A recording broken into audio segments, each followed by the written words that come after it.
This evening, I am going to talk to you about a power for good in the universe, greater than you are, greater than I am, greater than all of us. A power for good that we can use in everyday life, for everything. When the greatest teacher who ever lived said, "It is done unto you as you believe," what do you suppose he was talking about? This mastermind was talking about a spiritual power in the universe, something so close to us that it is indeed nearer than our hands and feet, closer to us than our very neck vein, as the old Talmud said. And so this power is not something we have to go in search after. It is something that is right here, close, nearer than our very breath. How then would we use a power that is so intimate? Certainly we should have to use it in an intimate way, and we would certainly have to believe that the power exists, it's for us, not against us. It is willing and not reluctant. We should actually have to believe that it really is done unto us as we believe. Then we would have to believe. What is belief, anyway? These are the things I want to discuss with you tonight. How it is that we could use this power for good, greater than we are, wonderful, the thing the whole world wants more than anything else in the world, the thing that you and I have for the taking, for the asking, for the using, power that responds to us according to our conviction in it, power that is used in our own mind, in our own thinking, right where we are. How close and how intimate such a power is, and how wonderful it is just to believe that we're going to learn how to use it. First of all, just what it is, then we're going to talk about how to use it. Then we are going to actually get right down and use it in our everyday life. First of all, the power that is bigger than you are and greater than I am is, of course, a spiritual power. Just what do we mean by a spiritual power? We mean something that is invisible, of course. We don't see it. We don't touch it. We don't taste it. We don't handle it. We don't weigh it. We don't measure it. But we do feel it. Just as you feel beauty, just as you feel love, just as you feel anything in life. This power, greater than we are, is a power for good. It responds to us if we have faith and confidence in it. Now, throughout all the ages, people, of course, have prayed, and their prayers have been answered. They have prayed with faith. It doesn't make any particular difference what kind of a religion they have had. That power has responded to everyone in the way he has used it. And that is why Jesus said, very simply, very directly, "It is done unto you as you believe." Let us then analyze this saying of Jesus, that it is done unto you as you believe. And suppose in doing that we pause after this little word "as." Seems like such an insignificant word, but it's the key to the teaching of this great master. First of all, he said, "It is done by a power greater than you are. It is done unto you by this power." You don't do it. Who has the power to create life? You and I did not make life. We did not create it. We did not think up ourselves. We awoke to the fact that we lived. And we looked about and wondered What in the world is it all about? Why am I here? Is there anything in the universe great enough and good enough to come to my rescue when I need it?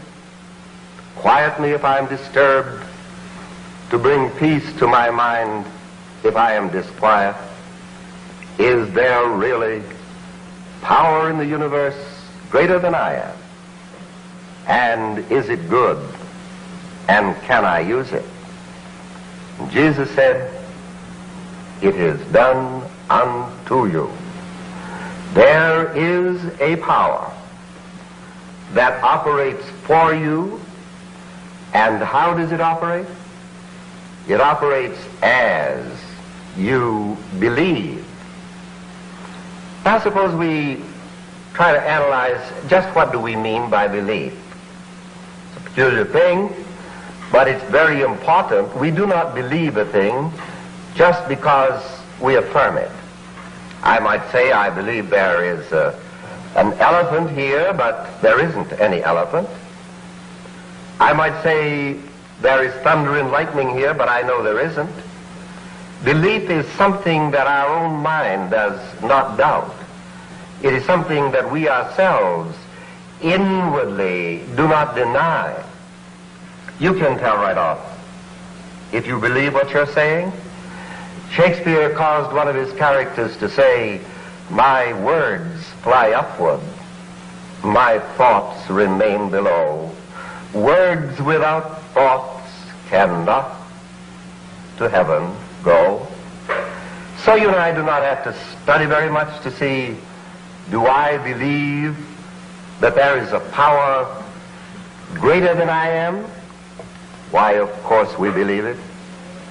Some mysterious thing which we call gravitational force is holding you and I in place right now where you sit in your home. I'm standing here by this podium. I do not wonder whether or not this power is going to hold me in place. I walk a little to the right or to the left. I change my position. Always I am certain there is a power greater than I am holding me in place physically. Now all I have to do is just to transpose this and say there's another kind of a power. It is greater than I am. It responds to my belief, my faith, my confidence in it. And as soon as I establish this, then I must be certain that I actually believe. Now probably this is the key to the answer to every prayer that was ever answered since time began. The prayer of faith, of conviction. Again, the great teacher, the great metaphysician, the great wayshower, he said, when you pray, believe that you already have what you're asking for. You know, Jesus didn't say, God or this power will be displeased if you ask for a loaf of bread, and as a matter of fact, he fed the multitude. He did not say, God or this power doesn't wish you to have any enjoyment in life. He spoke of a joy which would complete ours. He said, it is done unto you, but as you believe. Therefore, he said, when you pray, believe that you have. Just believe that you have. Is it so hard to believe that we have? We believe that tomorrow will come. We believe that the sun will rise in the morning and set at night. We believe that the ocean and the tide will be there, and the moon. We believe the grass will grow. We believe that our food will digest. And who is there who knows how any of these things happen?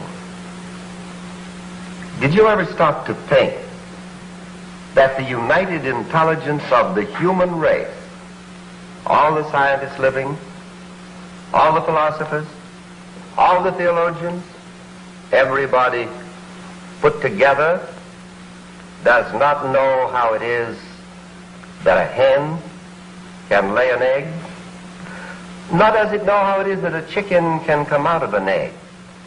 Isn't that amazing? All we know is we set the hen, and the chicken does come out of the egg. This is the mystery of life.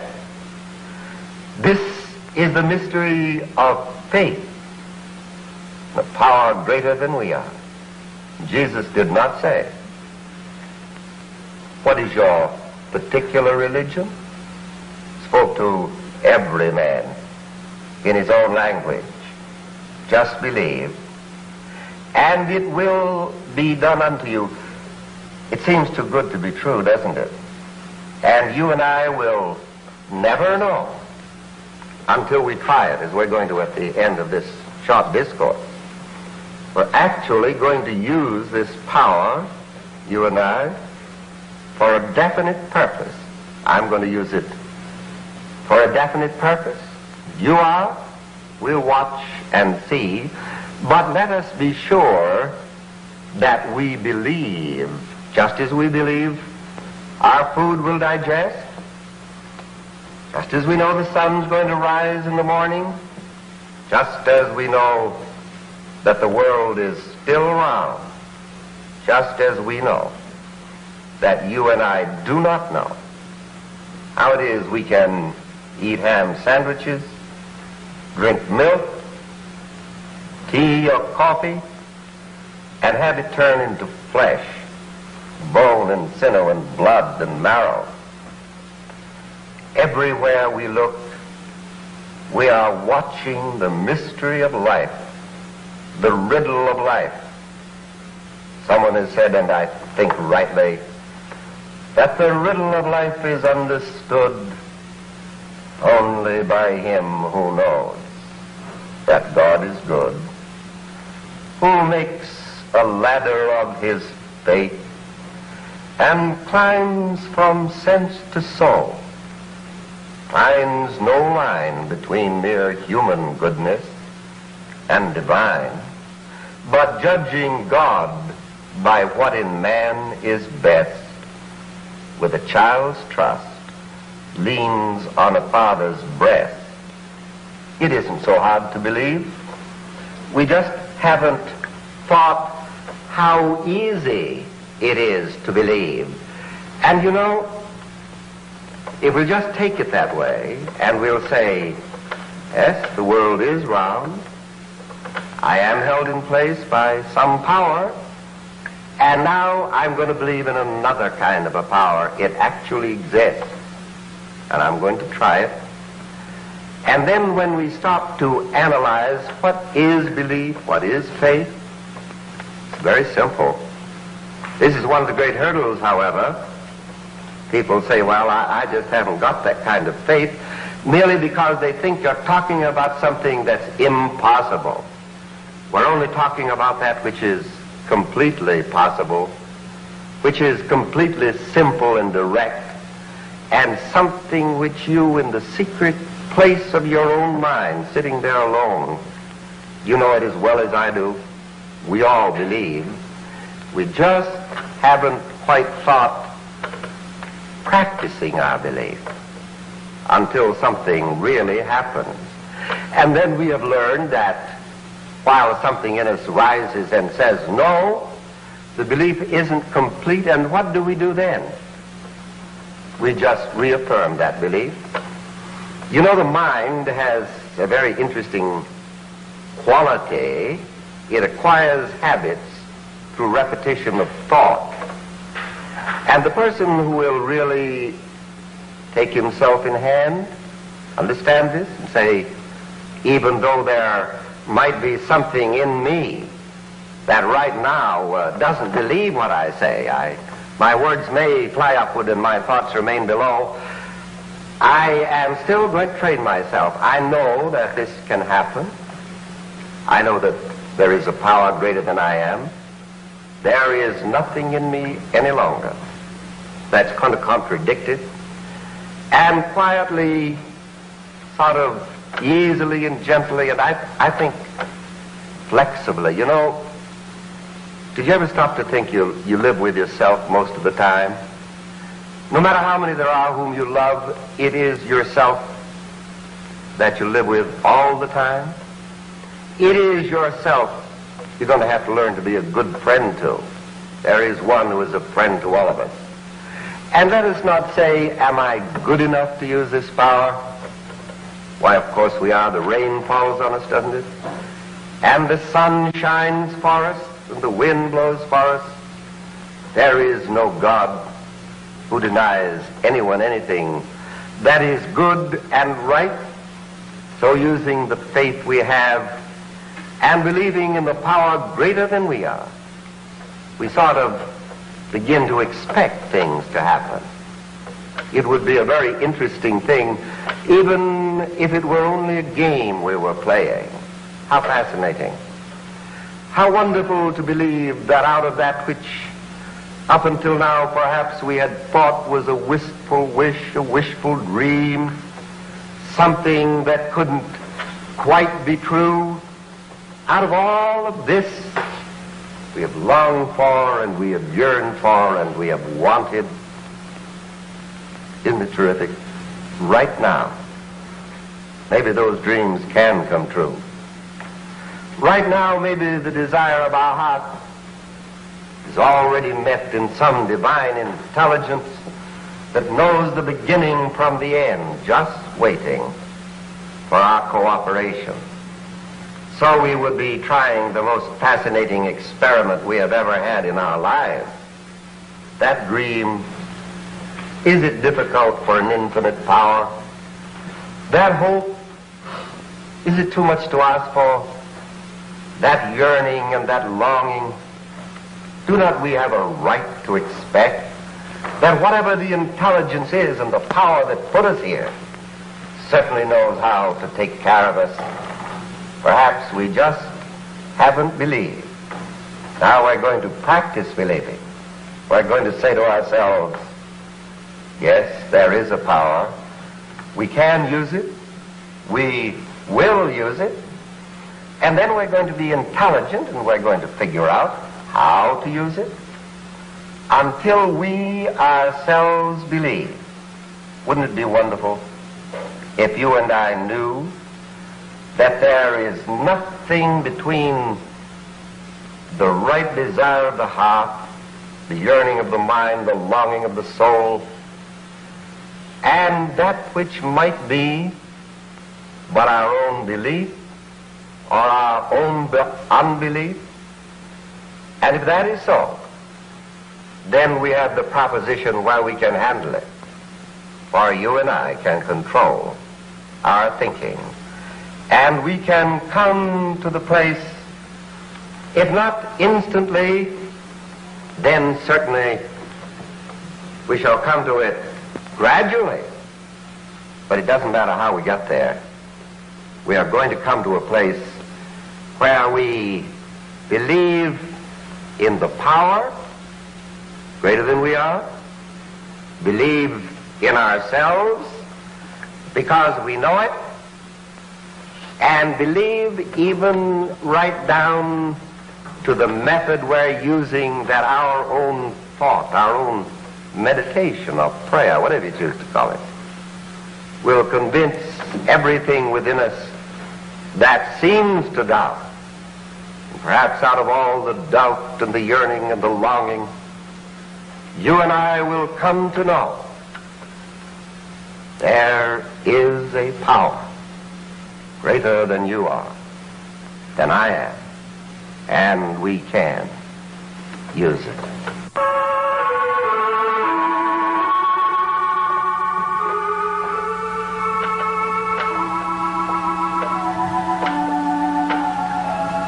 Now, friends, we're going to use this power very simply, very definitely and directly, and we're going to try to believe that it is done unto us as we believe, and we're going to try to just let go of every doubt or uncertainty, every lack of conviction, just because it's a power bigger than we are. We can trust something greater than we are. We don't have to trust ourselves. Now we call this meditation. And meditation is something you do to yourself, something like this. Suppose you just get still a moment. Let's even close our eyes for just a moment. Kind of shuts us out from these things that disturb. And let's say, I really believe right now, down deep in my heart, there is a power for good. This power is directing me because it's intelligent. I shall know what to do. I shall be directed. There will be some impulsion, something that will tell me what to do. There is an intelligence, you see, that actually knows. So let's turn again to it and say, every thought and idea that is necessary to the accomplishment of the good thing I desire, which expresses a more abundant life, and which brings only good to everyone. It's all happening to me now. Now that's quite simple, isn't it? But if this power is here, if it works the way I'm sure it does, then it works on the simplicity of our own thinking. It isn't profound words. It isn't any spiritual gymnastic we go through, just like a child. It's guiding me. It's directing me right now. Now let's again turn our thought inward, close our eyes, and let's say, each one of us, that we greatly desire that we shall bless everyone we meet, that we shall bring happiness and joy to every situation. Let's believe that it is true, and then it will be true. And it's true not because you and I know very much. We're very ignorant. But there is a power, and it does work, and it's working right now.